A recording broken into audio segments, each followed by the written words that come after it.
성도 여러분 안녕하십니까? 오늘이 무슨 날이죠?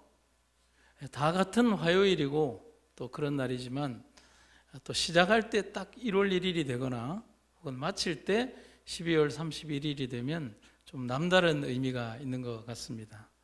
지금부터 꽤 오래 전이죠. 밀레니엄이 시작될 때 저는 경북 봉화에 있었습니다. 그때 세상이 참 많이 심란했지 않았습니까? 여기도 그렇지 않았나요? 거기 있는 동안 밀레니엄이 오기 전에 정말 많은 사람들이 땅을 구해달라고 저에게 연락이 왔습니다. 왜냐하면 종말이 오게 되면 시골 생활을 해야 되는데 급히 땅을 구하고 싶어서, 그래서 1999년은 땅 소개한다고 얼마나 바빴는지 몰라요.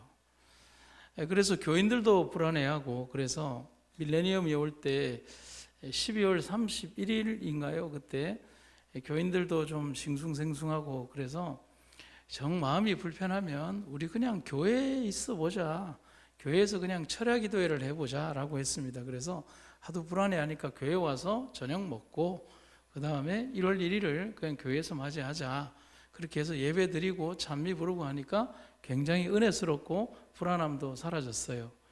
근데 여러분, 그런 거 있지 않습니까? 여러분들 좀 몸이 아파서 찌뿌둥해서 병원에 가거나 한의원에 가서 진료를 받았는데 한의사가 아무것도 불편한 게 없고 그냥 종양이나 뭐 이런 뭐 불편한 게 없고 건강하십니다라고 하는 말을 들으면 기분이 좋습니까? 기분이 나쁠까요?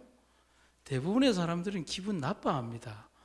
왜냐하면 자기가 진맥을 보러 갔는데 뭔가 이 영험한 의사가 아우 당신은 위장, 소장 어디가 불편하다는 얘기를 들었거나 그걸 기대한 건 아닌데, 혹은 CT나 이런 걸 찍었는데 뭔가 내가 생각 못한 게 탁 나와버리면 굉장히 서운해하면서도 또 뭔가 또 거기에서 얻는 희열감을 느끼는 거예요. 저희 형님이 그랬거든요. 너무 괜찮다라고 하니까 굉장히 실망해 가더라고요. 그날이 그랬어요. 밀레니엄이 오면 뭐 어떻게 전산이 잘못되고 연산이 잘못되어서 엄청난 일들이 벌어지고 뭐 여기에 지각 변동이 오고 금융에 문제가 생기고 그렇게 했는데 2000년 1월 1일은 너무 평온하게 하루가 시작이 된 거예요. 그 흔한 디지털 오류도 하나도 없이 그냥 하나님이 조금 우리 생각해서 번개라도 몇 방 주셨으면 좀 마음이라도 편했는데 그 밤이 너무 편안하게 1월 1일이 왔어요. 교인들이 노래 부르다가 조금 실망을 했는지 그냥 한 2시쯤 되니까 다 가버리더라고요. 그래서 완전 철야 기도회는 못하고 그렇게 흐지부지 되었던 경험이 있습니다. 우리의 경험이 그랬는데 재림을 기다렸던 재림 성도들에게 있어 승천바 위에 앉아 있었던 백성들의 그 기분은 어떨까? 그래서 인간적 기대가 너무 지나치면 그러한 일들이 벌어진다는 것을 우리가 생각하는 것입니다. 오늘이 삶의 마지막인 것처럼 또 삶의 마지막 하루하루가 매일매일 이어진다는 마음으로 주님과 함께 살아가시는 여러분과 제가 되기를 간절히 바랍니다. 오늘은 2024년의 마지막 날 말씀만 하사라는 제목으로 함께 은혜를 나누도록 하겠습니다. 먼저 누가복음에 있는 말씀을 보시겠습니다. 예수께서 함께 가실새 이에 그 집이 멀지 아니하여 백부장이 벗들을 보내어 이르되 주여 수고하시지 마옵소서, 내 집에 들어오심을 나는 감당하지 못하겠나이다. 그러므로 내가 주께 나아가기도 감당하지 못할 줄을 알았나이다. 말씀만 하사 내 하인을 낫게 하소서. 아멘. 민족성이 대단히 강하고 지배받는 것을 대단히 싫어했던 민족이 이스라엘입니다. 그래서 로마의 통치하에 있던 여러 민족들과 나라들 중에서 가장 까다로운 피지배 민족이 이스라엘이기도 했습니다. 그래서 로마는 다른 여러 부족들을 다스리고 나라들을 다스릴 때 이스라엘만을 위한 특별한 법을 제정하기도 했습니다. 그래서 로마의 지배 계급과 백성들 사이는 항상 사이가 좋지 않았고, 백성들인 특히 로마의 백부장이나 지배 계급들에 대해서 호시탐탐 숨어서 공격을 하는 일들을 벌이기도 했습니다. 그러한 배경하에서 시작되는 영화가 그 유명한 영화가 벤허입니다. 왜냐하면 벽돌 한 장이 떨어진 이후로 그 유대의 귀족이었던 그 집안들이 아주 몰락의 길을 걷는 그 동기가 되는 장면이 바로 그겁니다. 그처럼 둘 사이는 서로를 배려하지 않고 원수 같은 관계라는 겁니다. 그런데 예수님의 사역과 만남 중에서 예수님에게 놀라움과 기쁨을 가져다 준 사람의 믿음에 관한 이야기가 등장하는데 그 사람이 참 역설적이게도 로마의 백부장이 보여준 품성과 믿음이라는 사실입니다. 참 역설적이죠. 시대의 소망에 이렇게 기록이 되어 있습니다. 예수께서는 당신께 나온 백부장의 믿음을 보시고 뭐 하셨다? 놀라셨다. 그의 어떤 믿음이 예수님에게 놀라움을 주었을까를 우리는 오늘 생각해 봐야 합니다.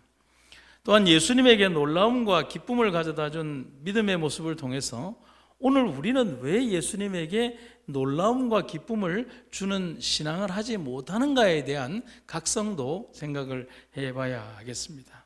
먼저 누가복음 7장 2절에 보면 이렇게 기록이 되어 있습니다. 어떤 백부장의 사랑하는 종이 병들어 죽게 되었더라. 근데 여기에는 조금 시대적으로 맞지 않는 한 도입 부분이 있어요.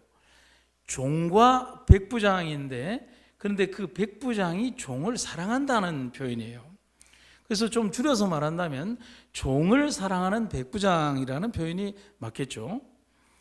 이 종을 사랑하는 백부장이라는 표현에서 이미 백부장의 됨됨이와 품성이 다 표현되고 있는 거예요. 왜냐? 당시의 개념에서 종이란 인격적 존재가 아닙니다.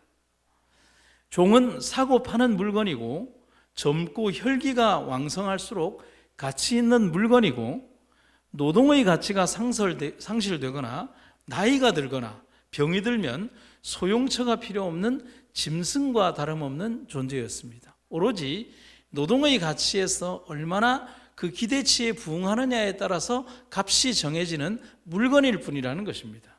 그래서 표현처럼 주인으로부터 사랑받는 대상이 될 수 없는 존재가 종이라는 거예요. 그러니까 주인으로부터 사랑받는다, 종을 사랑한다는 것 자체는 이 당대의 개념으로는 절대로 존재할 수 없는 관계라는 거죠. 근데 로마의 백부장은 그의 품성을 단적으로 표현해주는 짧은 문장, 뭐라고요? 종을 사랑하는 백부장, 그리고 백부장의 사랑하는 종이라고 하는 겁니다. 이 표현은 그가 평상시에 보여주는 품성의 한 단면을 너무도 무게감 있게 보여주고 있는 겁니다. 유대 사회에서 종이라는 말은 유대인보다 더 낮은 계급의 외국인 출신이거나 전쟁포로 혹은 노예 출신 혹은 돈이 없어서 자기 스스로 팔려간 그런 존재들이라는 겁니다. 결국 사랑받을 수 없는 존재인 그 하찮은 존재를 사랑하고 아끼고 그의 병을 고치기 위해 노심초사하는 그의 모습에서 우리는 이 백부장의 종을 사랑하는 모습에서 누구를 볼 수 있는 거예요? 결코 사랑받을 수 없는 존재인, 결코 사랑받아서는 안 되는 존재인, 사랑받을 가치가 없는 존재인 그 종을 사랑하시는 예수님의 모습을 우리가 복선적으로 볼 수가 있다는 것입니다. 그래서 예수님은 백부장이 종을 사랑한다는 이 모습에서 바로 자기 자신의 사명과 모습을 그대로 투영하는 것에 너무나 기뻤다는 겁니다. 그래서 구호봉사에 보면 이런 말씀이 있습니다. 우리의 구주께서는 고통당하는 인간의 관심사를 당신의 관심사와 동일시하신다. 답이 나왔죠. 참 얼마나 멋진 말인지 몰라요. 고통당하는 인간의 관심사를 당신의 관심사와 동일시하신다. 우리가 국문학적인 표현을 쓸 때 감정이입이라는 표현을 합니다. 어떤 시인이 누군가에 대한 시를 쓸 때 그 사람의 마음으로 감정이입이 되어야만 그 사람의 마음에서 뭘 할 수 있어요? 글을 쓸 수 있어요. 그리고 굉장히 슬프거나 사연이 있는 노래를 부르는 가수가 그 사람의 심정으로 노래를 불렀을 때 많은 사람들이 그 노래를 듣고 눈물을 흘리는 것은 바로 그 사람의 심정과 처지가 되는 것을 말하는 겁니다. 마치 부모의 마음이 그 어린 것들 중 고통당하는 하나에게 쏠리고 긍휼히 여기는 친절로 애타는 것처럼 우리 구주의 마음은 당신의 지상자녀 중 가장 가난하고 미천한 자를 동정하신다. 그분은 고통당하는 자와 압제받는 자들에 대하여 당신께서 느끼시는 그 사랑을 우리 마음에 깨우쳐 주시고자 그들을 우리 가운데 두셨다. 도움이 필요로 한 사람들, 질병과 고통에 있는 사람들, 너무나 슬픔 가운데 처한 사람들을 굳이 우리들 가운데 두신 이유는 바로 그 사랑을 우리 마음속에 깨우쳐서 예수님의 그 긍휼하심을 우리들 마음속에서 일으키고자 하는 하나님의 뜻이다라는 사실인 것입니다. 그런 면에서 보았을 때 종을 사랑하는 백부장이라고 하는 그 말에서 예수님의 품성과 예수님의 삶을 그대로 투영하고 있는 당신의 사역의 한 단면을 우리가 보게 되는 겁니다. 누가복음 7장 3절에 이런 표현이 있어요. 예수의 소문을 듣고 유대인의 장로 몇 사람을 예수께 보내어 오셔서 그 종을 구해 주시기를 청한지라. 여기 두 번째 제목을 제가 뭐라 붙여놨어요? 누구를 위하여? 종을 위하여라는 겁니다. 백부장의 품성과 삶에 대한 것은 여러모로 신기하다 싶을 정도의 모습을 보여주고 있습니다.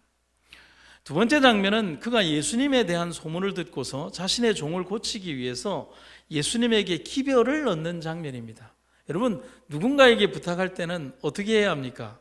머리를 숙이거나 그 다음 어떻게 해야 되죠? 자존심을 어떻게 해야 돼요? 숙여야 돼요. 그리고 그 사람을 위하여서 머리를 조아리거나 나의 마음의 어떤 이런 것을 낮추어야만 되는 거예요. 굉장히 자존심 상하는 일이에요. 그런데 그가 선택한 사람은 유대인 장로 몇 사람을 통하여 그런 일을 했다는 사실인 거예요. 전언을 하는 사람은 중간에서 좋은 말을 해야 하는데 그들은 유대인의 장로였다는 겁니다. 그리고 그들이 부탁받은 일은 굉장히 중대하대한 일이 아니라 하찮은 종을 위한 부탁이었습니다. 여러분, 이 장면을 한번 상상해 보면 그래요. 백부장이면 로마의 굉장히 높은 사람 아닙니까? 유대의 장로들이 백부장이 부른다 하니까 갔어요. 내가 좀 부탁할 게 있는데 라고 하면 유대인 장로들이 기대를 할까요, 안 할까요? 야, 내가 이번에 이 백부장에게 좋은 어떤 인상을 심겨줄 참 큰 일을 맡았구나. 야, 내가 이렇게 백부장에게 쓰임 받는구나 하고 했는데, 자, 어떤 일을 원하십니까? 내 여기 종이 있는데 이 종을 좀 고치기 위해서 예수님에게 가서 이 종을 위하여 우리 집에 좀 와달라고 부탁을 해라. 여러분, 이 일을 받은 유대인의 장로들이 기분이 좋았을까요? 아마 지금의 우리로 따진다면 뭐 종 하나를 살리려고 하나도 아니라 유대인 장로 우리들 몇 명에게 이런 부탁을 하는가라고 하는 그런 장면들이 우리가 배치될 수 있는 겁니다. 그런데 바로 이 장면이 바로 그의 평상시의 삶을 보여주는 대목인 겁니다. 그리고 그들이 예수님에게 대하여 백부장을 소개하는 말에서 다시 한번 그의 품성을 알게 되는 겁니다. 왜냐하면 그 부탁을 받았을 때 유대인의 장로들이 그것을 거절하지 않아요. 왜냐하면 평상시의 품성이 긍휼하고 자비롭고 가난하고 불쌍한 사람들을 도우며 유대인이라고 홀대하지 않고 그리고 정말 중심으로 사랑으로 백성들을 대하는 지도자라는 사실이 바로 누가복음 7장 4절과 5절에 나옵니다. 이렇게 되어 있어요. 그 장로들이 예수께 나와 간절히 구하여 이르되 이 일을 하시는 것이 이 사람에게 뭐합니다?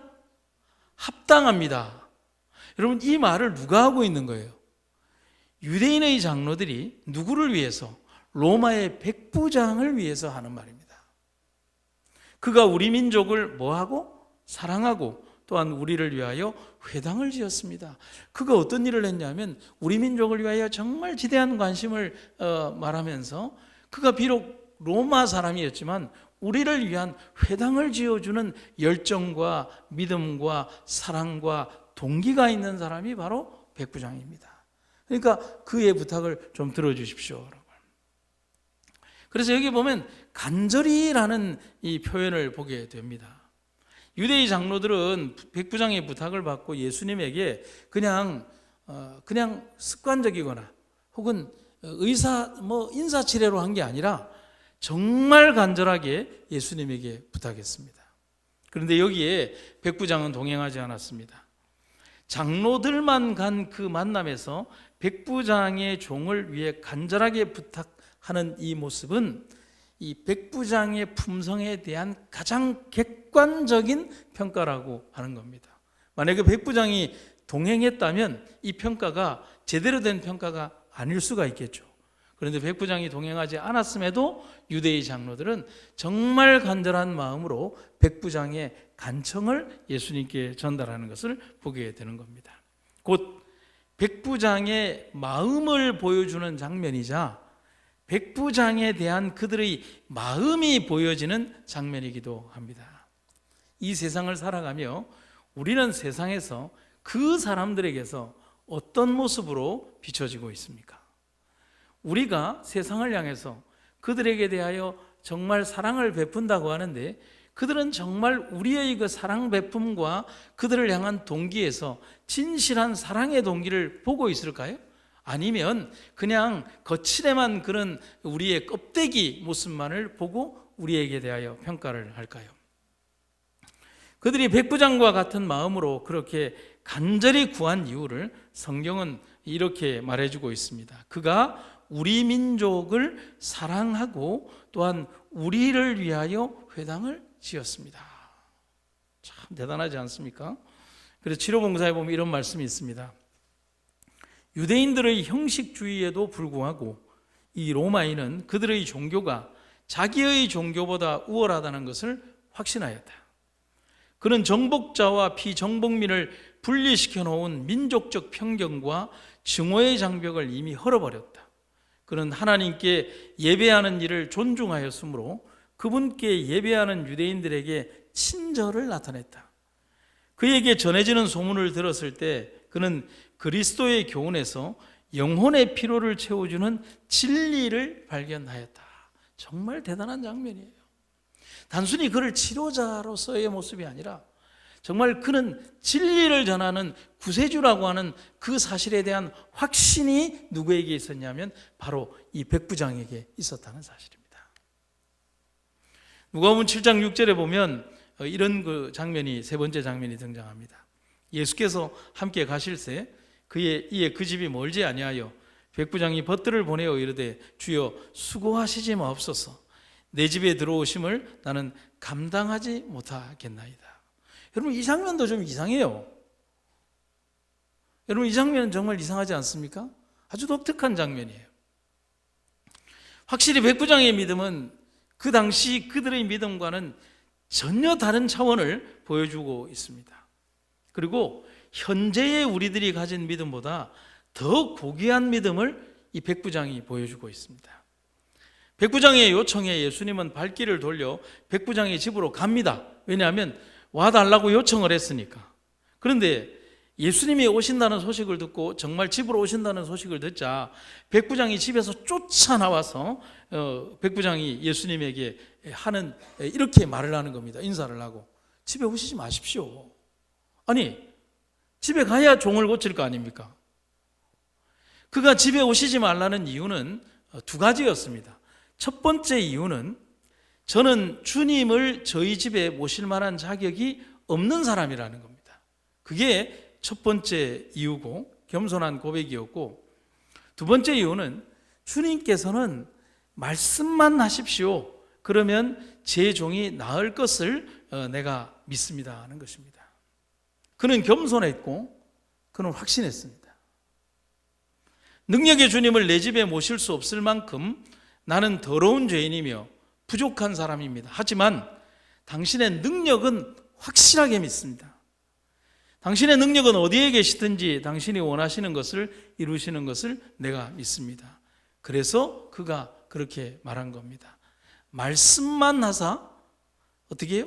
말씀만 하사 내 하인을 낫게 하소서. 아멘입니까? 여러분 제 손에 이게 뭘까요? 항상 제가 들고 있는 이거예요. 이걸 프리젠터라고 합니다. 지금 매주 몇 시간마다 여러분들에게 보여드리는 것을 이제 파워포인트라고 하는 그림이고요. 이 그림은 컴퓨터에 있습니다. 이 컴퓨터는 이렇게 송출하는 요것에 유선으로 연결이 되어 있고, 그런데 저희 단상이 좁기 때문에 저는 여기에 원고만 가지고 올라와 있고 컴퓨터는 저기에 있거나 혹은 제가 멀리 갔을 때는 어떤 때는 몇 미터 떨어진 곳에 있을 수도 있습니다. 제가 화면을 넘겨야 될 거 아니에요. 그때 쓰는 게 이겁니다. 이걸 누르면 뒤로 가고요, 이걸 누르면 앞으로 갑니다. 그렇게 해서 제 원고에 있는 몇 번 넘기라는 표시가 원고에 다 있어요. 그러면 그때마다 원고를 보면서 제가 이걸 넘기는 겁니다. 제가 일일이 가서 넘기지 않습니다. 뭐죠? 리모컨이잖아요. 여러분들 집에 가면 TV 리모컨 있지 않습니까? 옛날 금성 텔레비처럼 이렇게 다이아를 돌리지 않지 않습니까? 옛날에도 물론 리모컨이 있기는 있었어요. 뭐냐면 동생이나 엄마를 TV 앞에 놔놓고 7번 그러면 7번으로 돌려주고 9번 그러면 9번으로 돌려주고 하니까 인간 리모컨이 있기는 있었어요. 여러분, 요즘 제가 조금 게을러지려고 해서 작년이 아니죠. 올 초에 와서 저는 여기 이 단상에 불이 있는 줄 몰랐어요.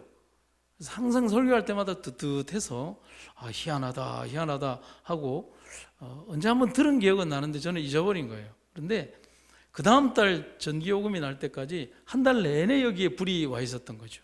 그래서 아마 그 달에 전기요금이 굉장히 많이 나온 걸로 알아요. 근데 가만히 보니까 저 안에, 오른쪽 기도실 안에 버튼이 있더라고요. 저걸 일일이 누르고 끄고 해야 되는데 보통 일이 아닌 거예요. 그래서 이걸 어떻게 할까라고 하다가 제가 며칠 전에 이제 조그만 단자를 하나 사서 거기에 딱 꽂아놨습니다. 그건 뭐냐면 원격으로 조종되는 와이파이로 연결되는 디지털 이 타이머라는 게 있습니다. 그러면 제가 교회 오기 한 2시간 전에 그거로 제 휴대폰에서 버튼을 꼭 누르면 전원이 또 켜집니다. 따뜻해집니다.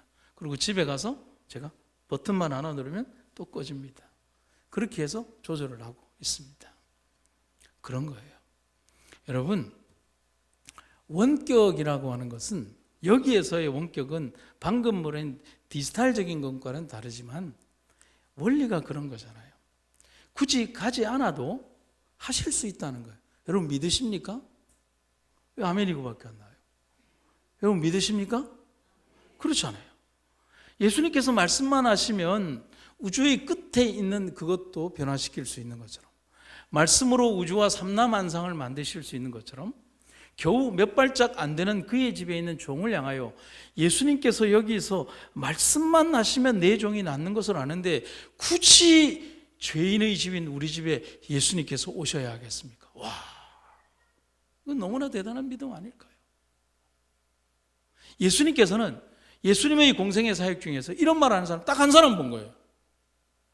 주님, 우리 집에 오지 마십시오. 여기서 말씀만 하시면 됩니다. 뭐하러 굳이 우리 집에 오십니까? 저희 집은 누추하고 나약한 집인데요. 시대의 소망에 있는 그렇게입니다. 예수께서는 백부장의 믿음을 보시고 뭐 하셨다? 놀라셨다라고 되어 있어요. 그러니까 죄인들의 죄 때문에 놀란 게 아니라 백부장의 믿음을 보고 놀랐다는 거예요. 백부장은 구주의 능력을 의심하지 않았다. 그는 예수께서 몸소 오셔서 이적을 행하시도록 요구조차 하지 않았다. 그의 마음은 그리스도의 은혜로 말미암아 감동을 받았다. 그는 자신의 무가치함을 깨달았으나 도움을 요청하기를 두려워하지 아니하였다. 그는 자신의 큰 피로를 역설하였다. 그의 믿음은 그리스도의 참된 품성을 붙잡았다. 그는 예수를 단지 이적을 행하는 자로만 믿지 아니하고 인류의 친구요 구주로 믿었다. 백부장의 이 행동 속에는 뭐냐면 단순히 나에게 병낫기만을 간구하는 수없이 많은 예수님 옆에 있는 그런 군중들의 때와 같은 믿음과는 다르다는 거예요. 당신은 창조주요 능력이며 생명을 창조하시는 분이며 이 땅의 구주이기 때문에 나는 구주 되신 당신의 능력을 믿는다는 사실인 겁니다. 누가복음 7장 10절에 이런 결과가 있습니다. 보내었던 사람들이 집으로 돌아가 보매 종이 이미 나아 있었더라.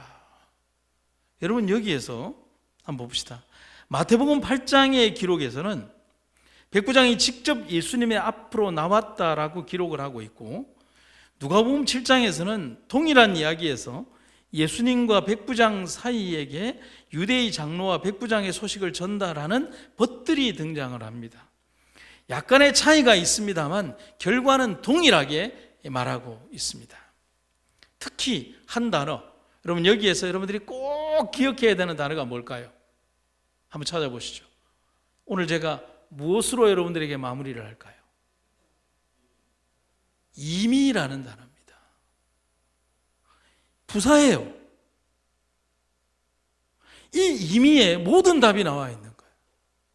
시제로 그 종들이 벌써 집으로 돌아오기, 백부장이 돌아오기 전, 그리고 전달을 했던 사람들이 돌아오기 전 이미 예수님의 그 마음속에서 그를 고치고자 하는 마음을 먹는 순간 그는 이미 나은 거예요.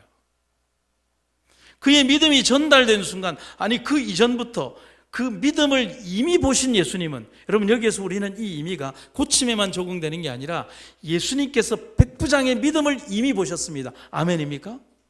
그리고 그의 믿음을 이미 보신 순간 예수님은 이미 백부장이 달려오는 그 순간 이미 그의 종을 고치신 겁니다. 아멘입니까? 너무 아름다운 단어예요. 그리고 그의 믿음을 보신 예수님은 그의 집으로 가시기를 원하셨지만 그의 벗이 오는 것을 이미 아신 주님께서는 그를 향한 기적을 이미 행하신 것입니다. 여러분, 오늘 우리들의 삶에서 이루어지는 수없이 많은 기적 같은 일들은 하나님께서 이미 오래전에 계획하신 그 일의 경험과 결과라고 하는 사실임을 기억하시기를 간절히 바랍니다. 그래서 예수님의 능력은 공간의 지배를 받지 않음을 백부장은 알았고, 예수님은 자신의 비밀을 아는 그를 위하여 그렇게 행하신 겁니다. 예수님이 아마 이렇게 얘기했을 겁니다. 야, 너 나 아는구나 라고 하는 겁니다. 우리 현대어로 얘기하면 야, 너 나 아는구나 라고 하는 겁니다. 여러분, 백부장처럼 여러분들과 저는 예수님을 정말 잘 알고 계십니까? 우리 삶에 백부장과 같은 믿음이 있어야 하겠습니다. 언제나 우리와 함께 하시는 이가 예수님인데, 그런데 우리는 참 많이 예배드리고 그런 생활을 많이 했으면서도 매 순간마다 그걸 잊어버리고 살아요. 참 희한해요.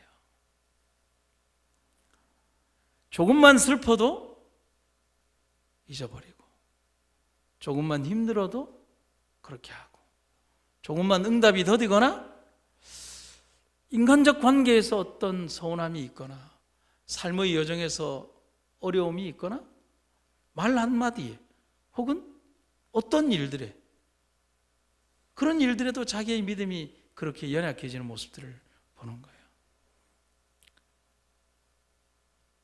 참 마음이 아픈 거예요.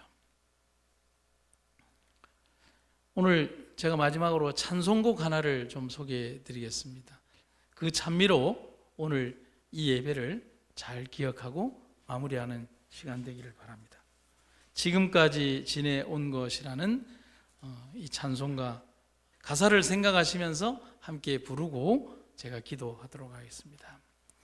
지금까지 지내온 것 주의 크신 은혜라, 한이 없는 주의 사랑 어찌 이루 말하랴. 자나깨나 주의 손이 항상 살펴주시고 모든 일을 주 안에서 형통하게 하시네. 몸도 맘도 연약하나 새 힘받아 살았네. 물 붓듯이 부시는 주의 은혜 족하다. 사랑 없는 거리에 나 험한 산길 헤맬 때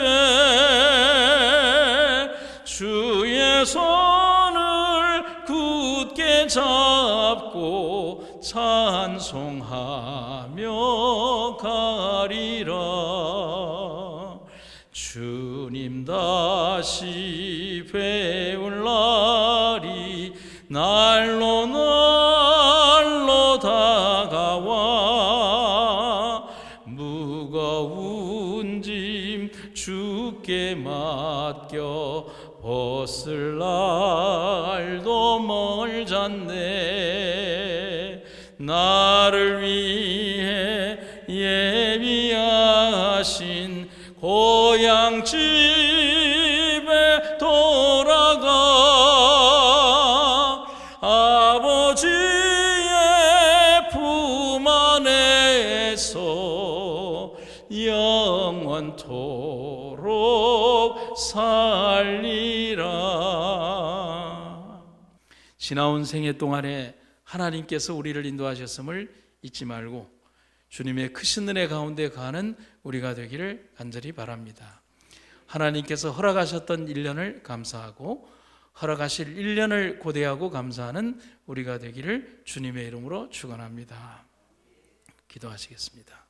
사랑과 은혜가 충만하신 아버지 하나님, 지나온 해 너무나 감사드립니다. 우리에게 우리가 감당할 수 없었던 수없이 많은 일들도 감당케 하신 것, 그것은 우리의 감당이 아니라 주님의 감당이었음을 고백합니다. 이제 우리가 헤쳐나가야 될 또 다른 해에는 어떤 일들이, 어떤 삶의 여정들이 있을지 모르나 주님께서 계신다면 우리는 두려워하지 않겠습니다. 주의 놀랍고 아름다우신 은혜 가운데 거하는 한 해가 되게 하여 주시고, 지금까지 지켜주셨던 주님만 바라보는 한 해로 살아가게 하여 주시옵소서. 이제 나를 지우고 그리스도만을 높이는 한 해가 되게 하여 주시옵소서. 예수님 이름으로 기도드립니다.